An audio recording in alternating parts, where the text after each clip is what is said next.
Hey, BDC Live, Courtney here from the Office of Student Involvement, just coming at you with another interview to tell some stories about our students' co-curricular experience. So next I'm joined by Alondra and Hope from the DePaul Community Service Organization to talk about their experiences. So thank you both so much for taking the time to join us today. Thank you. Yeah, so as we get started here, how about you both tell us a little bit about you? So who you are, where you're from, what your major is, stuff like that. Okay. Hi, everyone. My name is Alondra. I am currently a senior here at DePaul with majoring in sociology and minors in psychology. I have grown up and lived in Chicago my entire life. And as Courtney mentioned, I am part of the DCSA Community Service Association. And my name's Hope. I'm also a senior. I'm studying peace, justice, and conflict studies with a double minor in international politics and French. I'm originally from Kalamazoo, Michigan, but I am also a facilities assistant on campus. So I am currently located in Chicago, and I'm also part of DCSA with Alondra. Oh, that's great. So before we go any further, are you both graduating this year as seniors? Yes. How does it feel to graduate during the pandemic? It's crazy. I go back and forth between, I will never forget this. And then I'm like, I think I want to forget this. I definitely agree with Hope. It's a little surreal. Yeah. Mm-hmm. Yeah. I mean, I can't imagine. My sister and I actually talk about it quite a bit. And I graduated from college a long time ago now, but I think hopefully the perseverance and what you all are learning from this, I have to imagine it's going to teach you life skills for years to come. And I really feel for this, for last year's seniors and this year's seniors, because I think when you probably started here at DePaul, you were envisioning a very different look. Very much so. Yeah.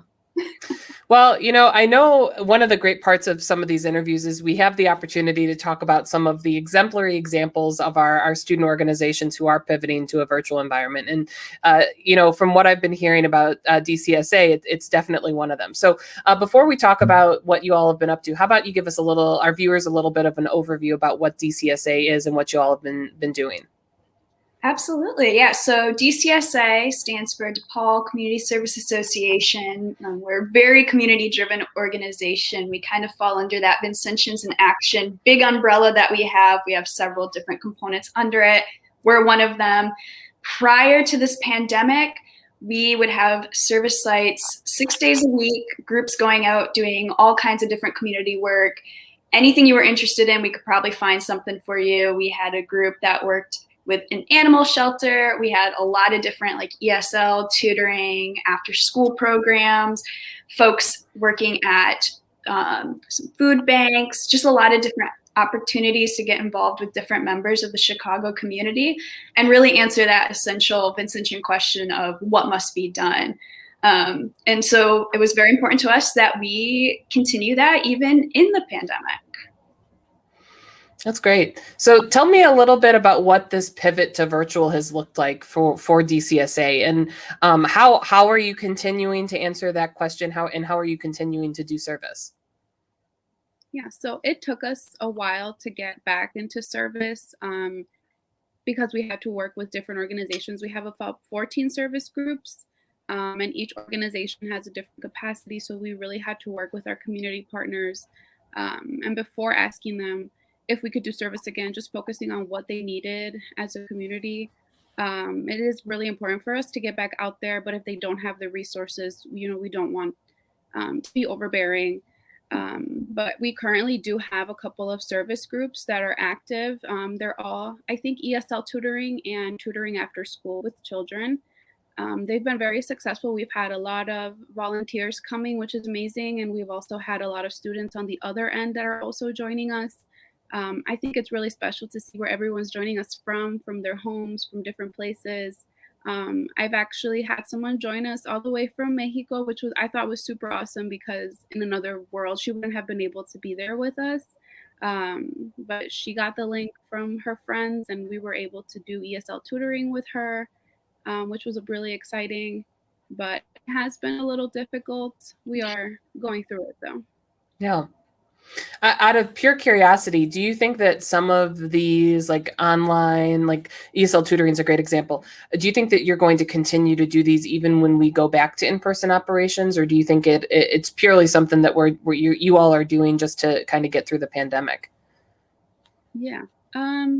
So I was the one who did ESL tutoring in person, and I loved it in person. I think there's something special about just having someone in front of you that you connect with. But I think having it virtually is also helpful for individuals who can't access public transportation or just transportation in general to get to the sites. I know, especially in the winter when we were doing it in person, we had a lot less people coming in because they didn't have access to either a car or anyone to bring them to the site.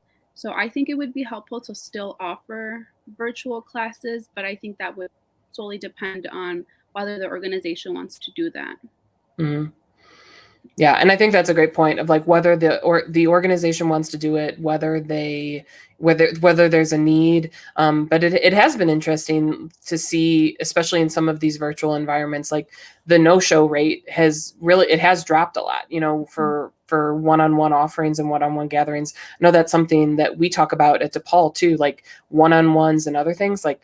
In person, I'd have a lot of students who, you know, might be running late or we're at the loop and they'd have to try to get here in person. And I think that the technology existed before, right? We just weren't necessarily using it as much. But now that we've normalized this technology as part of our culture, I think it's going to be really interesting to see how it affects our future life. And it'll be curious to see how groups like DCSA and opportunities like that adapt as well. Mm-hmm. Yeah, but I'm curious, you know, are there any other success stories or things that you want to share with our viewers today, just about the work that DCSA has been doing? Sure. Yeah, I think one of the things for me that was really exciting, that was a big success, was, you know, the service site that I'm at is Marillac St. Vincent Family Services, which they have a Lincoln Park, you know, campus, which is right next to our campus.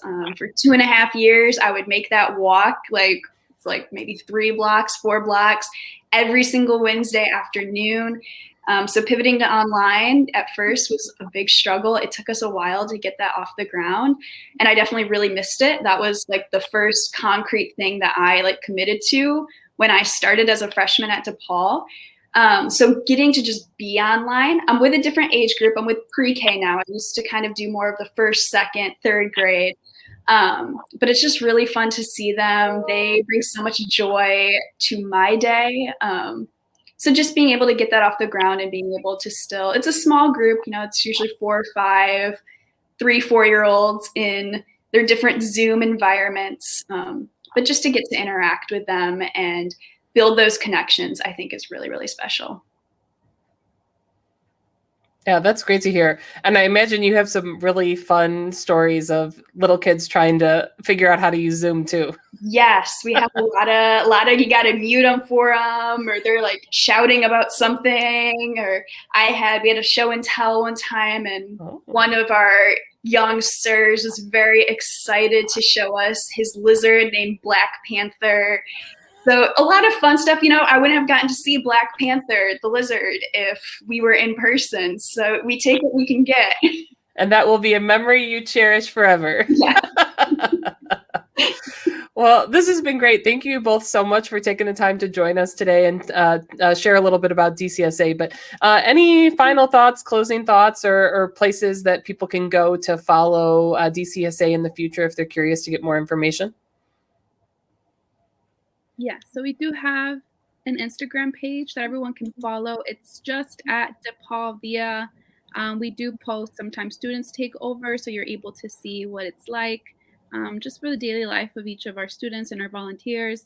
We do post a lot of our socials and other information, how you can get involved on there. So we would really appreciate it if you would follow us.